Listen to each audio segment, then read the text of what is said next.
जरूरी सूचना है आप सभी स्टूडेंट्स के लिए।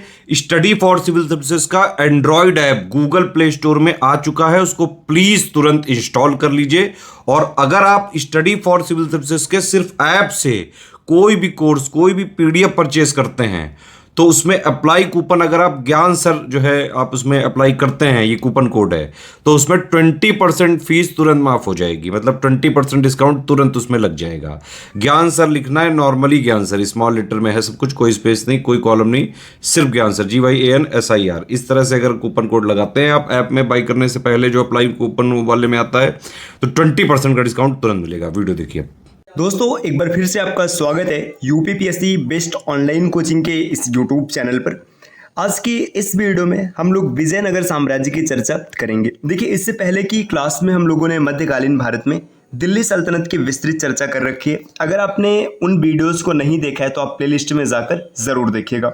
यह क्लास सभी प्रकार की स्टेट पीसीएस एग्जाम और वनडे एग्जाम के लिए अत्यंत महत्वपूर्ण है। आप किसी भी एग्जाम की प्रिपरेशन कर रहे हैं, यहाँ से क्वेश्चन देखने के लिए ज़रूर मिलेगा। तो जैसा कि आपको पता होगा, विजयनगर साम्राज्य कुल 4 राजवंशों से मिलकर बना है ना। संगम, सालू, तुलु और अराविडु, है ना। ये जो 4 साम्राज्य हैं, ये मतलब चारों वंश मिलकर के विजयनगर साम्राज्य की पूरी तरीके से रचना करते हैं। तो एक एक करके सभी बिंदुओं को समझेंगे। चलिए दोस्तों, बढ़ते हैं आगे अपने क्लास की ओर। इससे पहले आप वीडियो को लाइक ज़रूर कर दीजिएगा, और अगर अभी तक आपने चैनल को सब्सक्राइब नहीं किया तो सब्सक्राइब करना ना भूलेगा। देखिए, यहाँ पर सबसे पहले दिया विजयनगर साम्राज्य, है ना। विजयनगर एक शहर का नाम था और एक साम्राज्य का भी। मतलब विजयनगर एक शहर था और यहीं से एक साम्राज्य बनता है ना। स्थापना अगर बात करेंगे तो ये वनडे एग्जाम में कई बार बना है कि विजयनगर साम्राज्य की स्थापना किसने किया है। तो हरिहर और बुक्का ने 1336 ईस्वी में विजयनगर साम्राज्य की स्थापना किया था। इनका राष्ट्रीय सिक्का जो था ये वराह नाम से था, ये सोने का सिक्का हुआ करता था। तो विजयनगर साम्राज्य का राष्ट्रीय सिक्का वराह होता था, ये सोने से संबंधित था। इस राजवंश के धर्म की बात करेंगे तो शैव धर्म। देखिए, कृष्णदेव राय का शैव धर्म न होकर वैष्णव था। देखिए, इस विजयनगर साम्राज्य में जितने भी शासक थे सब शैव धर्म के अनुयायी थे। इसमें कृष्णदेव राय, है ना, ये वैष्णव धर्म के अनुयायी थे। आपको ये भी याद रखना है। विजयनगर साम्राज्य की जो भाषा थी तेलुगु थी, है ना, तेलुगु भाषा थी। स्थिति तुंगभद्रा नदी के तट पर स्थित था। ये क्वेश्चन भी पेपर में कई बार बनता है कि विजयनगर साम्राज्य किस नदी के तट पर स्थित था, तो ये तुंगभद्रा नदी के तट पर स्थित था। विजयनगर साम्राज्य के अन्य नाम क्या क्या नाम दिए जाते हैं, तो नूनीज एवं पेश ने इसे विसनग नाम दिया है। विसनग ये किसने दिया है, नूनीज और पेज ने, है ना। इसके बाद निकोल क्वांटी ने विजन गोलिया कहा है। देखिए, विजन गोलिया ये भी विजयनगर का नाम है, किसने दिया है, निकोल क्वांटी ने। अब्दुल रज्जाक ने इसे विसनगर नाम दिया है ना। समकालीन लोगों ने कर्नाटक साम्राज्यमु नाम कहा है। तो देखिए, विजयनगर साम्राज्य के 4 अन्य नाम देखने के लिए मिलते हैं। पहला है विसनग, ये नूनीस और पेश ने कहा है। निकोल क्वांटी ने विजन गोलिया नाम दिया। अब्दुल रज्जाक ने विसनगर कहा है, और जो समकालीन लोग हैं इसे उन्होंने कर्नाटक साम्राज्यमु कहा है। अब यहाँ पर चीजें बताई गई। देखिए, विजयनगर साम्राज्य पर कुल 4 राजवंशों ने शासन किया है। यहाँ पर 4 राजवंशों के बारे में जानकारी दी है। देखिए अवधि यहाँ पर दिया है, मतलब कब से कब तक इनका शासन चलता है। इसके बाद इसके संस्थापक कौन होते हैं, इनके बारे में बताया गया, और अंतिम शासक कौन है, इसकी भी चर्चा की गई है। ये सभी बिंदु बहुत महत्वपूर्ण है, पेपर में क्वेश्चन सीधे सीधे बनते हैं, तो आपको याद रखने हैं। विजयनगर साम्राज्य में सबसे पहला वंश आता है संगम वंश। संगम वंश जो चलता है 1336 से लेकर 1485 तक चलता है, यहाँ तक ये इसका अवधि होता है। इस संगम वंश की स्थापना हरिहर एवं बुक्का ने किया था। इसके जो अंतिम शासक है विरूपाक्ष द्वितीय। तो आपको ये बिंदु सीधा सीधा याद रखना है। संगम वंश 1336 से लेकर 1485 तक हरिहर एवं बुक्का ने इसकी स्थापना की थी, और इसके जो अंतिम शासक हैं ये है विरूपाक्ष द्वितीय। इसके बाद सालू वंश की स्थापना होती है। सालू वंश चलता है 1485 से लेकर 1504 तक। इसकी स्थापना किया था नरसिंह ने, और इसकी जो अंतिम शासक होते हैं सालू वंश के, इमाडी नरसिंह होते हैं। सालू वंश के बाद तुलु वंश की स्थापना होती है 1505 से 1570 तक। वीर नरसिंह इसकी स्थापना करते हैं, और सदाशिव राय इसके अंतिम शासक होते हैं। इसी प्रकार अराविडु वंश की बात करेंगे तो 1570 से लेकर के 1652 तक इसका शासन रहता है। ये तिरुमाल इसके संस्थापक होते हैं, और श्रीरंग तृतीय इसके अंतिम शासक होते हैं। दोस्तों अगर आप टीम के पेड कोर्सेज से जुड़ना चाहते हैं पीसीएस के कंप्लीट प्रिपरेशन के लिए, तो इन दिए गए नंबर पे कॉल या व्हाट्सएप कर आप टीम के पेड कोर्स से जुड़ने की प्रक्रिया समझ सकते हैं। इसके अतिरिक्त ज्ञान सर का व्हाट्सएप नंबर है, आप यहां से व्हाट्सएप के माध्यम से भी जानकारी प्राप्त कर सकते हैं। अगर अभी तक आपने प्ले स्टोर से स्टडी फॉर सिविल सर्विसेज का एप्लीकेशन नहीं इंस्टॉल किया है तो आप इसे जरूर इंस्टॉल कीजिएगा, क्योंकि एप्लीकेशन के माध्यम से अगर आप किसी भी कोर्स को परचेस करते हैं, समय कोड अप्लाई करते हैं ज्ञान सर, तो आपको एक प्रॉपर डिस्काउंट देखने के लिए मिलेगा। चलिए आगे बढ़ते हैं अपने क्लास की ओर। देखिए अब संगम वंश के बारे में एक एक बिंदुओं को हम लोग विस्तार से समझेंगे। देखिए संगम वंश, इसका जो समय होता है 1336 से लेकर 1485 तक होता है। स्थापना हरिहर एवं बुक्का ने किया था। अब यहाँ पर दिया हरिहर एवं बुक्का के पिता का नाम संगम था, मतलब इनके पिता संगम थे, मतलब इन्होंने जो संगम वंश नाम दिया ये अपने पिताजी के नाम पर दिया है। इसी कारण इस राजवंश को संगम राजवंश कहा गया। संगम वंश में कुल 7 शासक हुए, मतलब जो संगम वंश है इसमें कुल शासकों की संख्या 7 होती है।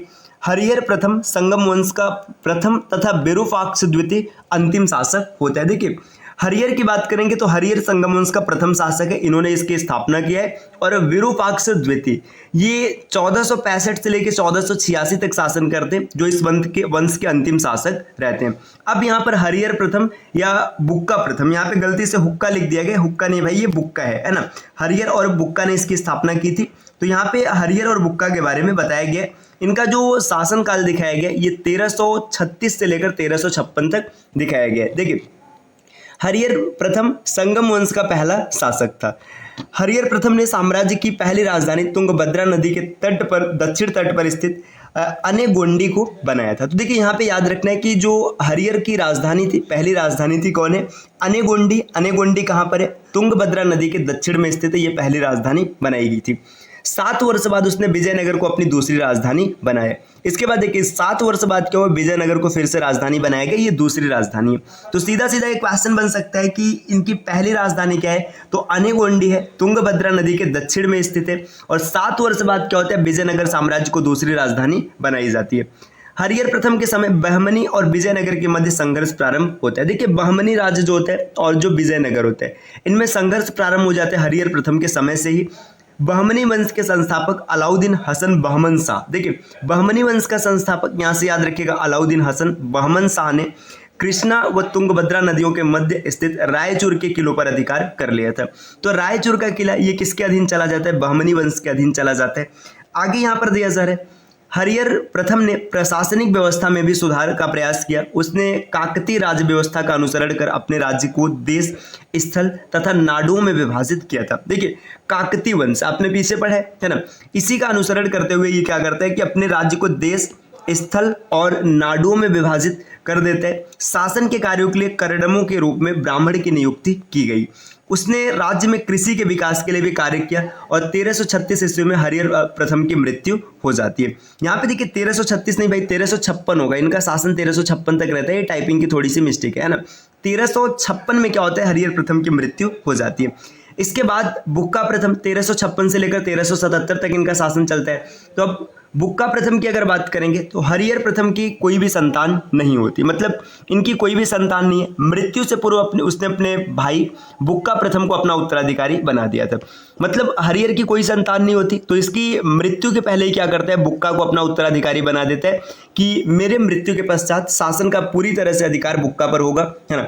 बुक्का प्रथम को राज सिंहासन का अवलंब भी कहा गया है। तो ये क्वेश्चन सीधा सीधा बन सकता है, राज सिंहासन का अवलंब किसे संज्ञा दिया गया है, तो बुक्का प्रथम को दिया गया है। अभिलेखों में उसे पूर्वी, पश्चिमी व दक्षिणी सागरों का स्वामी भी कहा गया है। देखिए पूर्वी सागर, पश्चिमी सागर और दक्षिणी सागर का स्वामी कौन है, बुक्का प्रथम है। बुक्का प्रथम ने विजयनगर के निर्माण कार्य को पूरा करवाया। मतलब जो कार्य हरिहर ने स्टार्ट किया था ये पूरा कौन करवाता है, बुक्का करवाता है। बुक्का ने कृष्णा तुंगभद्रा के बीच के प्रदेश रायचूर दोआब को तथा तेलंगाना के शासक कायप नायक ने कैलाश दुर्ग की बहमनी शासक मोहम्मद शाह से संयुक्त रूप की मांग की थी। देखिए बुक्का ने क्या किया, कृष्णा और तुंगभद्रा के बीच का जो मतलब प्रदेश है रायचूर दोआब, है ना, इसे क्या किया, तेलंगाना के शासक कायप नायक ने कैलाश दुर्ग की बहमनी शासक मोहम्मद शाह प्रथम से संयुक्त रूप से मांग की। मतलब दोनों मिल करके ये क्या करते हैं, मोहम्मद शाह से इसकी मांग करते हैं। आगे यहाँ पर बताया गया बुक्का प्रथम की एक महान विजय विजय थी, जिसके कारण उसका राज्य सुदूर दक्षिण में रामेश्वर तक पहुंच गया था। देखिए विजय मधुरा विजय मतलब इसके कारण क्या होता है कि इसका जो दक्षिण में राज्य है रामेश्वरम, रामेश्वरम का मतलब जो भारत का सबसे दक्षिणतम बिंदु है ना, यहाँ तक पहुंच जाता है। मधुरा विजय हेतु बुक्का ने अपने पुत्र कंपन को भेजा था। मधुरा को विजय करने के लिए क्या किया था, इसने अपने पुत्र कंपन को भेजा। तो यहाँ से एक पॉइंट और क्लियर हो गया कि बुक्का प्रथम का पुत्र होता है कंपन। मधुरा को विजिट करने के बाद बुक्का ने अपने पुत्र कंपन को इस 9 विजित तमिल प्रदेशों पर विजयनगर का वायसराय नियुक्त किया। मतलब जब मधुरा को ये जीत लेता है तो क्या करता है, कंपन को यहाँ का वायसराय नियुक्त कर देता है। आगे यहाँ पर दिया गया है बुक्का एक योग्य शासक था। धार्मिक दृष्टि से उसने हिंदू धर्म की सुरक्षा का दावा किया तथा वेद मार्ग प्रतिष्ठापक की उपाधि धारण की। वेद मार्ग प्रतिष्ठापक ये किसकी उपाधि है, बुक्का की उपाधि है, महत्वपूर्ण है, याद रखिएगा। ये उपाधि किसने धारण की है, बुक्का प्रथम ने, है ना। आगे बताया जा रहा है 1377 ईस्वी में बुक्का प्रथम की मृत्यु हो गई। सर्वप्रथम बुक्का प्रथम ने ही अपने कुल गुरु माधवाचार्य विद्यारण्य एवं उनके भाई सायन के से वेदों की नई व्याख्या प्रस्तुत करने के लिए कहा था। अब देखिए बुक्का प्रथम की मृत्यु के बाद हरिहर द्वितीय शासक बनता है। हरिहर द्वितीय का जो शासन चलता है ये चलता है 1377 से 1404 तक। बुक्का प्रथम के मृत्यु के बाद हरिहर द्वितीय शासक बना। हरिहर द्वितीय विजयनगर साम्राज्य का पहला शासक था जिसने राजाधिराज और राज परमेश्वर की उपाधि धारण की।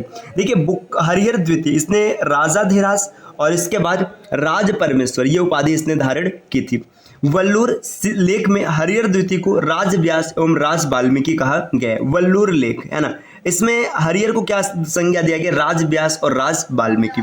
फरिश्ता ने हरिहर द्वितीय को कृष्ण राय कहकर संबोधित किया है। तो फरिश्ता ने इन्हें क्या कहा है, कृष्ण राय कहा है, ये कहकर संबोधित किया है। हरिहर द्वितीय का सर्वप्रथम बहमनी सुल्तान अलाउद्दीन मुजाहिद शाह से संघर्ष हुआ। उसके मंत्री माधव ने बहमनी सेना को पराजित कर गोवा बंदरगाह, सप्त कोंकण बेलगाम एवं उत्तरी कोंकण तट पर स्थित चोल एवं दबोल बंदरगाह पर अधिकार कर लेते हैं। मतलब यहाँ पर जब बहमनी सुल्तान अलाउद्दीन मुजाहिद शाह से इसका संघर्ष होता है तो अलाउद्दीन मुजाहिद शाह पूरी तरीके से परास्त हो जाते हैं और हरिहर द्वितीय की विजय हो जाती है ना। अब इसके बाद यहाँ पर देखिए कुछ पॉइंट और दिए कि हरिहर द्वितीय ने श्रीलंका पर भी आक्रमण किया था। 1398 ईस्वी में उसने पंगल का मतलब यहाँ पे दिया नलगोंड पंगल दुर्ग को भी विजिट कर लिया। मतलब ये श्रीलंका तक अपना पताका फहराता है। वेदों के प्रसिद्ध टीकाकार सायड़ा याचार्य उसका मुख्यमंत्री था। मतलब वेदों के जो प्रमुख टीकाकार हैं सायड़ा याचार्य है ना, ये इसके मुख्यमंत्री थे। उसने एक अभिलेख में माधवा विद्यारण्य को सर्वोच्च प्रकाश का अवतार कहा है। देखिए माधवा विद्यारण्य ये सर्वोच्च प्रकाश के अवतार है, ये ऐसा हमें पता चलता है। हरिहर द्वितीय के दरबार में हरिविलास के लेखक श्रीनाथ रहते थे। देखिए हरिविलास इसके लेखक कौन है, श्रीनाथ, ये इनके दरबार में रहते थे। जैन धर्म का अनुयायी तथा नानार्थ रत्नमाला के लेखक इरुगापा उसका सेनापति। देखिए इरुगापा ये जैन धर्म का अनुयायी था ये, और इसने रत्नमाला नामक ग्रंथ की रचना की है, ये भी इसके दरबार में रहता था। 1404 ईस्वी में हरिहर द्वितीय की मृत्यु हो जाती है। अब इसके बाद अगला जो शासक होगा ये देवराय प्रथम होगा। तो देवराय प्रथम का जो शासनकाल है 1406 से लेकर 1422 तक चलता है। तो दोस्तों देवराय प्रथम के बारे में हम लोग अगली क्लास में चर्चा करेंगे और जो भी महत्वपूर्ण शासक है सबको पूरा समझेंगे। क्लास कैसी लगी कमेंट करके जरूर बताइएगा। अगर आप टीम के पेड कोर्सेज से जुड़ना चाहते हैं पीसीएस के कंप्लीट प्रिपरेशन के लिए तो इन दिए गए नंबर पे कॉल या व्हाट्सएप कर आप जानकारी प्राप्त कर सकते हैं। ये ज्ञान सर का व्हाट्सएप नंबर है, आप यहाँ से व्हाट्सएप के माध्यम से भी जानकारी ले सकते हैं। अगर अभी तक आपने स्टडी फॉर सिविल सर्विसेज का एप्लीकेशन नहीं इंस्टॉल किया तो आप इसे जरूर इंस्टॉल कीजिएगा। एप्लीकेशन के माध्यम से किसी भी कोर्स को परचेस करते समय अगर आप कोड अप्लाई करेंगे ज्ञान सर तो आपको अप टू 50% तक डिस्काउंट देखने के लिए मिलेगा। मिलते हैं दोस्तों आपसे नेक्स्ट वीडियो में, तब तक के लिए नमस्कार।